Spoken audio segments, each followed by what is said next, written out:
Asante sana Mheshimiwa Mwenyekiti kwa kunipatia nafasi na mimi niweze kutoa mchango wangu. Mheshimiwa Mwenyekiti, mimi leo nimesimama hapa kwa heshima kubwa na taadhima kuomba kuhusu barabara yangu, maana dakika zenyewe ni chache, barabara yetu ya Kolandoto kwenda Mwangongo. Mheshimiwa Mwenyekiti, barabara hii imekuwa ikiwekwa kwenye ilani tangu mwaka 2020, lakini pia vile tangu mwaka 2020 imekuwa inatengewa pesa kidogo za bajeti, lakini hakuna kitu chochote ambacho kimefanyika. Mheshimiwa Mwenyekiti, barabara hii ni barabara ambayo ni ya muhimu sana kwa uchumi wa jimbo langu la Kishapu na wilaya yetu ya Kishapu kwa ujumla. Ni barabara ambayo ni ya muhimu sana. Nimshukuru sana Mheshimiwa Waziri. Mheshimiwa Mwenyekiti, yapo mambo mengine ambayo yako ndani ya uwezo wa waziri na yako ndani ya uwezo wa TANROADS, lakini bado kuna mambo mengine ambayo kidogo yanakuwa yako nje ya uwezo wao. Ninamshukuru na kumpongeza sana Mheshimiwa Waziri. Alikuja kwenye barabara ile, akaitembelea, akaikagua na kuona hali halisi. Mheshimiwa Mwenyekiti, ni jambo ambalo lilikuwa halijawahi kutokea. Hakuna waziri ambaye ameshawahi kufika pale akafanya ukaguzi ule wa ile barabara akaona. Barabara hii inaunganisha wilaya kwa wilaya.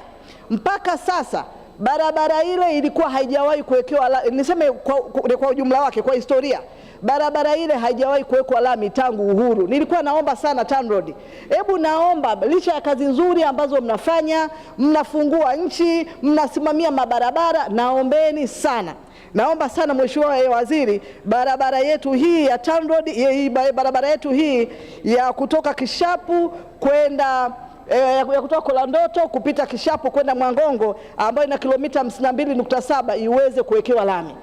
Wananchi wangu, Mheshimiwa Naibu Spika, wamekuwa wakilalamika sana. Wafanyabiashara wanabeba rangi zinamwagika. Wafanyabiashara wa ujenzi wananunua gypsum, wanasafirisha kwenye barabara hii mbovu, gypsum zinavunjika. Hasara ambazo wamekuwa wakipata wafanyabiashara wengi wa aina mbalimbali ni hasara kubwa sana. Kwa hiyo nilikuwa naomba sana Mheshimiwa Naibu Spika kwamba barabara hii, naomba wizara hii ichukulie kwa uzito unaostahili.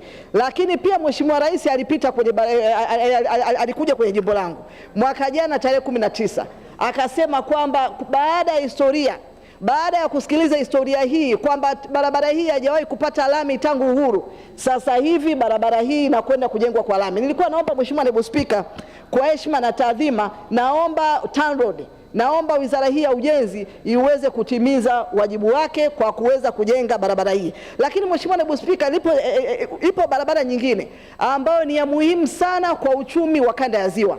Barabara hii inakwenda kuwa muhimu kwa mikoa zaidi ya 6 kwenye kanda ya Ziwa. Barabara hiyo ni barabara ya Igunga, Igurubi, Manonga, Ukenyenge kupita Kolandoto. Ina urefu wa kilomita 90. Barabara hii Mheshimiwa Mwenyekiti, endapo kama ikitokea changamoto yoyote maeneo ya Igunga na Zega, hii ndio alternative. Lakini nasikitika kwamba barabara hii haipo kwenye mpango. Nilikuwa naomba wizara iweze kuweka barabara hii kwenye mpango ili barabara hii iweze kujengwa. Lakini Mheshimiwa Mwenyekiti, ninaomba kwa heshima zote na mapenzi yote, tumpongeze sana Mheshimiwa Rais kwa kazi kubwa ambayo ameifanya kwa kutenga mapesa mengi kwenye barabara.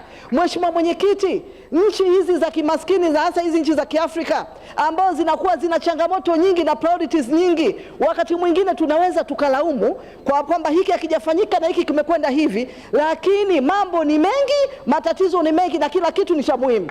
Tukisema leo tukizungumzia SGR ni ya muhimu. Tukizungumzia hiki ni cha muhimu. Tukizungumzia umuhimu wa mabarabara, kila mtu atasema Dodoma muhimu, mwingine atasema huku ni muhimu. Kwa hiyo Mheshimiwa Mwenyekiti, mimi nadhani, naomba waheshimiwa wabunge leo tumpitishieni Mheshimiwa Ulega. Mambo huwa yanakwenda na maendeleo huwa yanafanyika taratibu. Tupitishe hii bajeti, lakini kama ni kusikia, serikali imesikia. Ninaomba sana kwa heshima zote na mapenzi yote, kama ni kusikia, kama ni kupigwa nondo, wamepigwa nondo za kutosha, kama ni kusemwa, wamesemwa vya kutosha, na kwa kweli ambaye atakuwa hajasikia atakuwa kwa kweli na mashio ambayo ni kiziwi. Naibu Spika, taarifa. Mheshimiwa Mwenyekiti, sitaki taarifa zako, na wewe kaa chini. Mheshimiwa Naibu Spika, niendelee kumalizia jambo moja kwa sababu muda hautoshi. Jambo jingine ambalo Mheshimiwa Mwenyekiti, ambalo Mheshimiwa Naibu Spika, taarifa. Napenda kuzungumzia jambo moja Mheshimiwa Lucy, kuna taarifa kutoka Mheshimiwa Siglada Mligo.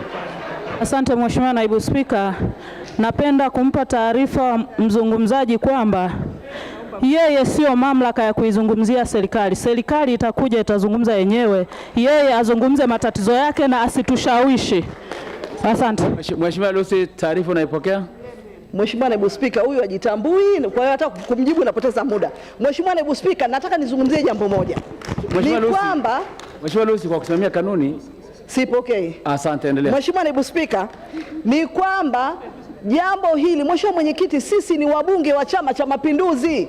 Hatuwezi kusema kwamba hatuwezi kuizungumzia serikali pale ambapo inatakiwa kuzungumzwa, lazima tuseme. Lazima tuseme Mheshimiwa Mwenyekiti, hatuwezi kunyamaza tu hivi kimya kimya. Lakini jingine Mheshimiwa Mwenyekiti, ambayo ningependa kumalizia, swala la ubora wa barabara. Wananchi wengi na hasa wabunge wengi wamelizungumzia kwa machungu makubwa sana, kwamba ubora wa barabara kwa kweli unasikitisha. Lifespan ya barabara imekuwa yani niseme ni kama vile kuhusu utaratibu. Mheshimiwa Spika, kwa hiyo kidogo nilikuwa nadhani Mheshimiwa Mwenyekiti kwamba kuhusu utaratibu ingezingatiwa. Baada ya kusema hayo, Mheshimiwa Naibu Spika, ninaunga mkono, bajeti itapita na mambo yatakwenda na kazi ziendelee. Asante sana Mheshimiwa Naibu Spika.